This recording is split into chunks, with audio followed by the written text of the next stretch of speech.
माशाल्लाह, क्या बात। दिन में जगह होनी चाहिए यार, बोर्ड पर होने ना होगा। अच्छा चलो इधर देख लो उधर, यूपीएससी का एग्जाम, यूपीएससी, यूपीएससी का एग्जाम क्या है माय डियर ब्रदर्स? यूपीएससी का एग्जाम देकर के हम सिविल सर्वेंट बनते हैं। क्या बनते हैं? Civil servant. आपने बीए कर लिया, बीए करना जरूरी है, चाहे वो आप बैचलर डिग्री आपकी होनी चाहिए, चाहे आप बीए करो, बीकॉम करो, बीएससी करो, तीनों में से कुछ भी कर सकते हो, आपकी मर्जी। अरे नहीं समझे? 12वीं के बाद चाहे आप आर्ट्स ले लो और बीए कर लो, कॉमर्स ले लो और बीकॉम कर लो, और साइंस ले लो और क्या कर लो? बीएससी कर लो। नहीं समझ में आ रही बात? तो आप 12वीं के बाद कुछ भी करो, उसके बाद आपको कोई बैचलर डिग्री होनी चाहिए। कितने साल के? 3 साल। आपके पास क्या डिग्री होनी चाहिए? बैचलर, चाहे बीए हो या आपका बीकॉम हो या आपका बीएससी हो, ये 3 साल की बैचलर डिग्री आपके पास होनी ही चाहिए। फिर आप यूपीएससी के एग्जाम में बैठ सकते हैं। यूपीएससी का एग्जाम आपने कर दिया क्रैक, क्या कर दिया? क्रैक कर दिया। अरे यूपीएससी का एग्जाम बहुत टफ होता है, उसका सिलेबस है पूरा, वो सिलेबस आपको पूरा फॉलो करना पड़ेगा, उसकी तैयारी करनी पड़ेगी। उसमें कम से कम 3 साल आपको चाहिए तैयारी के लिए, 1-2 साल का काम नहीं है। अरे समझ रहे हैं? हाँ, तो 12वीं में डिसाइड कर लिया जाता है कि हम यूपीएससी करेंगे। 12वीं से लोग तैयारी शुरू करते हैं, अपनी बैचलर डिग्री के साथ साथ तैयारी कर लेते हैं, और बैचलर डिग्री पूरे होने के बाद 1 साल फाइनल तैयारी करके यूपीएससी देते हैं और सिलेक्ट हो जाते हैं। बात समझ में आई? लेकिन तैयारी पहले से करते हैं। आप भी अगर करना चाहते हो तो 12वीं के बाद ही डिसाइड कर लें। नहीं समझ में आई बात? ज्यादा बेहतर होता है कॉमर्स बीएससी ना करके, चूंकि इसमें दिमाग बहुत लगता है। आर्ट्स ही लो, आर्ट्स ही कर लो और यूपीएससी के एग्जाम की तैयारी शुरू कर दो। नहीं समझ में आई बात? यूपीएससी का एग्जाम आपने क्लियर कर दिया, अब रैंक के वाइज दिया जाता है। आईएएस ऑफिसर, सबसे पहले आप क्या बनते हैं? आईएएस, इंडियन एडमिनिस्ट्रेशन सर्विसेज, समझ गए? उसके बाद आप बनते हैं IFS, IFS Indian foreign services, Indian. उसके बाद है my dear brothers IRS, IR Indian revenue services. उसके बाद है आईपीएस, इंडियन पुलिस सर्विसेज। समझ गए? है? हाँ बिल्कुल, उसमें ज़्यादा इतनी ठीक है तो सब ज़हीन तरीन ना। यूपीएससी का एग्ज़ाम निकाल दिया, इसका मतलब तो आपके अंदर दम है। यूपीएससी का एग्ज़ाम निकाल के आपने जॉब नहीं की, मिसाल के तौर पर आपने यूपीएससी का एग्ज़ाम निकाला और आपने जॉब नहीं की, आप किसी कंपनी में, कंपनी वाला आपको रख लेगा ऐसे ही, बोले कोई बात नहीं तुम्हारा हमारे रख जाओ, ऐसे ही रह जाओ, 1 लाख रुपये ले लो, चूँकि उसको पता है कि इसने यूपीएससी निकाला, इसके पास दिमाग बहुत है। नहीं समझ में आई बात? बड़ी बड़ी कंपनीज ऑफर कर देती हैं, बहुत से लोग नहीं भी करते हैं। कुछ लोग ऐसे भी होते हैं जो जॉब, जैसे डॉक्टर विकास दिव्य कीर्ति, उन्होंने 1 साल जॉब करके छोड़ दिया था, उन्होंने अपना इंस्टीट्यूशन बना लिया। दृष्टि जानते हो? दृष्टि, अरे डॉक्टर विकास दिव्य कीर्ति को सुनते हो ना, उनके इल्म के सब कायल हैं। अगरचे कुछ कुछ चीज़ों में इधर उधर थोड़ा सा हजरत निकल जाते हैं, लेकिन जो सब्जेक्ट है, जो उनका अपना सब्जेक्ट है, हिंदी साहित्य वगैरह, उसमें अच्छे माहिर हैं। हिस्ट्री भी थोड़ा बहुत जानते हैं, फिलॉसफी भी थोड़ा जानते हैं। चलो अभी देखो, IAS, IFS, IRS, IPS. Administration services के अंदर आप समझ गए, जैसे डीएम। सबसे पहले आप अगर आईएएस ऑफिसर बनते हैं, एग्ज़ाम पूरा करने के बाद आपकी 1 साल की ट्रेनिंग होगी। कितने साल की? 1 साल की। 1 साल की ट्रेनिंग के बाद आप क्या बन जाएंगे? IAS officer. क्या बन जाएंगे? आईएएस ऑफिसर बन जाएंगे। आईएएस ऑफिसर बनने के बाद क्या होगा? बनने के बाद ये होगा कि आपकी 1 साल की ट्रेनिंग के बाद आपको सबसे पहले बनाया जाएगा एसडीएम। क्या बनाया जाएगा? एसडीएम। 1 साल नहीं, सॉरी 2 साल। 1 साल की ट्रेनिंग तो लबासना में होती है, देहरादून में है वो, और उसके बाद 1 साल आपको एक्सपीरियंस के लिए किसी बड़े ऑफिसर के साथ छोड़ा जाता है। समझ गए ना? 2 साल की ट्रेनिंग करते ही फौरन आप क्या बन जाएंगे? एसडीएम बन जाएंगे। एसडीएम समझ गए? एसडीएम, अरे डिस्ट्रिक्ट मजिस्ट्रेट के नीचे, डिस्ट्रिक्ट मजिस्ट्रेट के नीचे होता है एसडीएम। जैसे पूरा जिला का जो हेड है वो कौन है? डीएम है, डिस्ट्रिक्ट मजिस्ट्रेट। उसके नीचे एक जिले को, बड़ा अगर जिला है तो 3 डिवीजन में बांट देते हैं, 4 में भी बांट देते हैं, 2 में, जिले के एतबार से जितना बड़ा जिला है, तो हर एक डिवीजन का एक कौन जिम्मेदार होता है? एसडीएम। वही सारी चीज़ें करेगा। तो आप एसडीएम बनेंगे, फिर डीएम बनेंगे, डीएम बनने के बाद फिर ऊपर जाएंगे तो कमिश्नर की रैंक तक पहुंचेंगे। फिर इसमें सबसे बड़ी रैंक होती है आपकी चीफ सेक्रेटरी। अरे आईएएस अगर आप बनोगे, इसमें सबसे बड़ी रैंक क्या होती है? चीफ सेक्रेटरी, यानी जो चीफ मिनिस्टर का सबसे करीबी, चीफ मिनिस्टर का सबसे बड़ा जो ऑफिसर है। अरे पूरे स्टेट में जो हो रहा है उसका जिम्मेदार चीफ मिनिस्टर है ना, तो चीफ मिनिस्टर थोड़ी सब कुछ करता है, उसका सेक्रेटरी होता है, वो आईएएस ऑफिसर होता है। नहीं समझ में आई बात? चीफ सेक्रेटरी आप 55 साल की उम्र के बाद ही बनेंगे, उससे पहले नहीं बन सकते, बड़ा लंबा प्रोसेस है। नहीं समझे, वो भी हर आदमी नहीं बन सकता।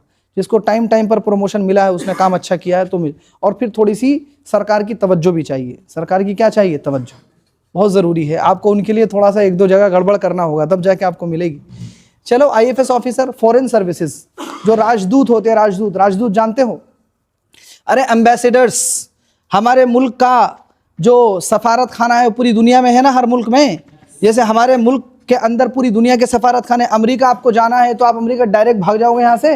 नहीं, पहले अमेरिकन एम्बेसी में जाओगे, वहाँ से परमिशन लोगे, वीज़ा। सऊदी जाना है, कहाँ जाना पड़ेगा? दिल्ली। दिल्ली में सऊदी एम्बेसी है, दिल्ली में सारी एम्बेसी मौजूद है सारी। वहाँ जाके आपको सऊदी एम्बेसी में जाकर के पहले वहाँ से क्या लेना पड़ेगा? वीज़ा। उसके बाद आप कहाँ जाएंगे? सऊदी। तो इसी तरीके से पूरी दुनिया के अंदर हमारे मुल्क की एम्बेसी भी मौजूद है। जैसे हमारे मुल्क के अंदर सारे दुनिया की एम्बेसी मौजूद है, नहीं समझ रहे बात? इसी तरीके से हमारे मुल्क की एम्बेसी भी पूरी दुनिया के हर मुल्क में है।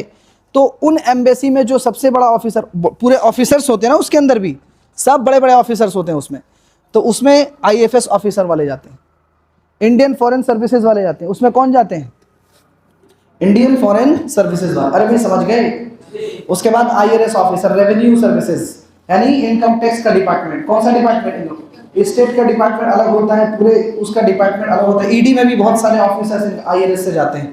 IPS officer, Indian police services, police समझ गए? अरे ये पुलिस नॉर्मल नहीं, ये भर्ती नहीं।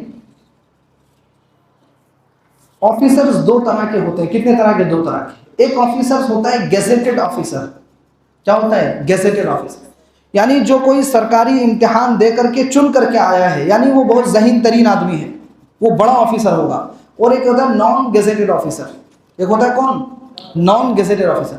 तो IPS अगर आप करते, IPS का अगर आप एग्जाम निकालते हो, UPSC और IPS बनते हो, तो आप गेजेटेड ऑफिसर बनोगे। क्या बनोगे? गेजेटेड ऑफिसर, यानी आप सीधा SP बनोगे। SP, ये समझ में आ रही?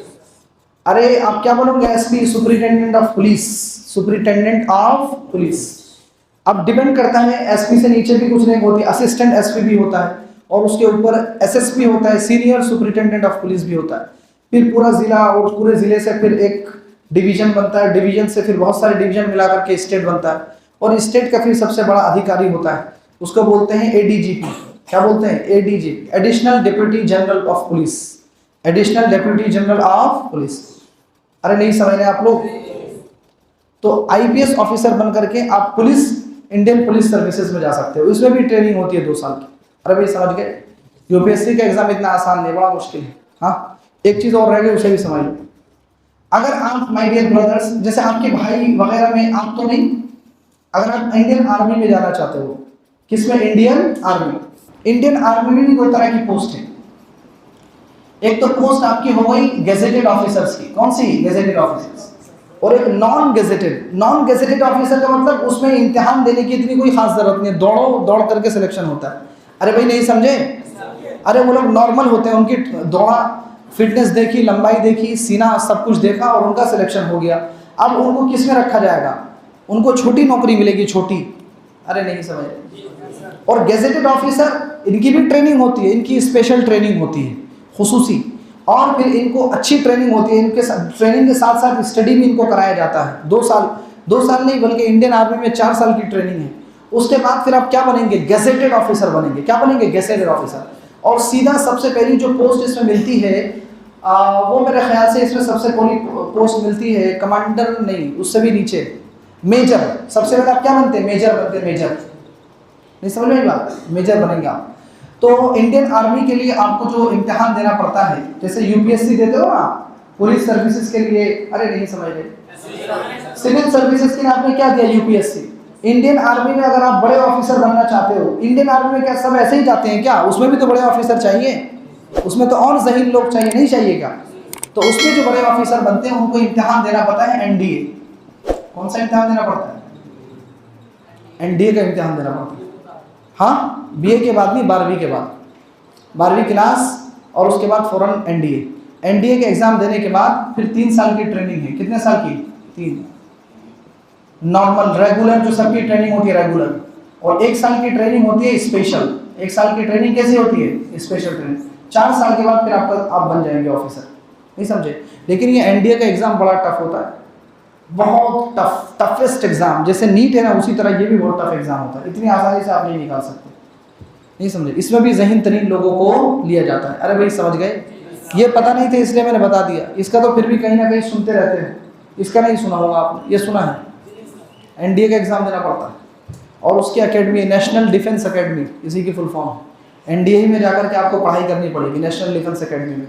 और उसके बाद फिर डिपेंड करता है आपके सब्जेक्ट के हिसाब से। मिसाल के तौर पर 12वीं में आपका सब्जेक्ट अगर मैथमेटिक्स और साइंस यानी मैथमेटिक्स फिजिक्स केमिस्ट्री पीसीएम आपके पास था, तो फिर आप इंडियन नेवल फोर्सेस में भी जा सकते हो, इंडियन एयर फोर्स में भी जा सकते हो। और अगर आपके पास आर्ट्स था, क्या था, आर्ट्स, तो आप सिर्फ इंडियन आर्मी में रहोगे। नहीं समझ में आई बात।